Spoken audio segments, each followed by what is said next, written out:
Bonjour peuple du Seigneur, bonjour mon frère, bonjour ma soeur, que le Seigneur nous comble de son amour. Nous bénissons le nom de l'Éternel. Seigneur, nous te disons merci pour ta grâce. Nous te glorifions et nous témoignons notre reconnaissance pour la paix que tu nous accordes chaque jour. Pour ta protection divine assurée, que tout l'honneur te soit rendu au nom de Jésus-Christ. Bienvenue dans notre partage quotidien. Nous allons parler d'un conseil de prudence, un message qui est destiné aux héritiers de la grâce. Dans le livre de Tite, le chapitre 3, le verset 3 au verset 7, la Bible déclare « Car nous aussi, nous étions autrefois insensés, désobéissants, égarés, asservis à toute espèce de convoitise et de volupté, vivant dans la méchanceté et dans l'envie, dignes d'être haïs et nous haïssant les uns les autres. Mais lorsque la bonté de notre Sauveur et son amour pour les hommes ont été manifestés, il nous a sauvés non à cause des œuvres de justice que nous aurions faites, mais cela sans miséricorde, par le baptême de la régénération et le renouvellement du Saint-Esprit qu'il a répandu sur nous avec abondance par Jésus-Christ, notre Sauveur, afin que, justifiés par sa grâce, nous devenions en espérance héritiers de la vie éternelle. Alléluia. Bien-aimés, la justice de Dieu envers nous est parfaite. Le Seigneur accomplit une belle œuvre. Il est impossible au diable d'aller au ciel devant le trône de notre Dieu pour aller annuler ou persuader Dieu de changer ses plans pour nous. Il n'est pas le maître de notre vie et il ne peut pas diriger notre vie.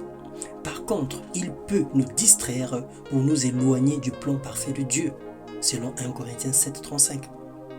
Et la Bible nous déclare que le voleur ne vient que pour voler, pour tuer, pour détruire. Mais moi, je suis venu afin que les hommes aient la vie et qu'ils les aient en abondance. Ça, c'est la volonté du Père, selon Jean 10, 10. La tactique improvisée du diable couramment utilisée est la ruse.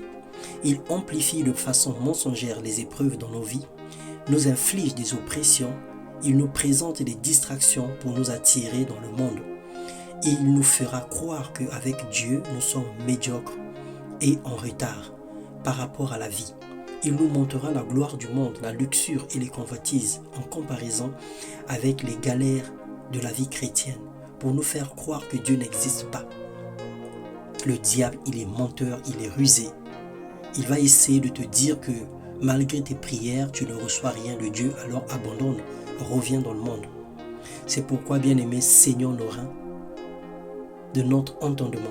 Soyons sobres et ayant une entière espérance dans la grâce qui nous sera apportée.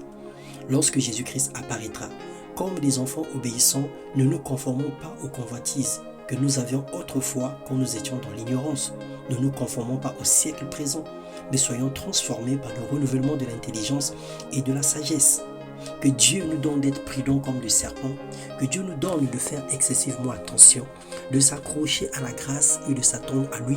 Quelles que soient tes faiblesses et tes manquements, n'arrête pas de venir à Dieu tous les jours, n'arrête pas de le rechercher, n'arrête pas d'implorer sa miséricorde, de rechercher sa face, n'arrête pas de venir à ses pieds et n'arrête pas de lui parler. Que Dieu te bénisse et te soutienne dans tous les combats que tu traverses, dans le nom de Jésus-Christ. Amen.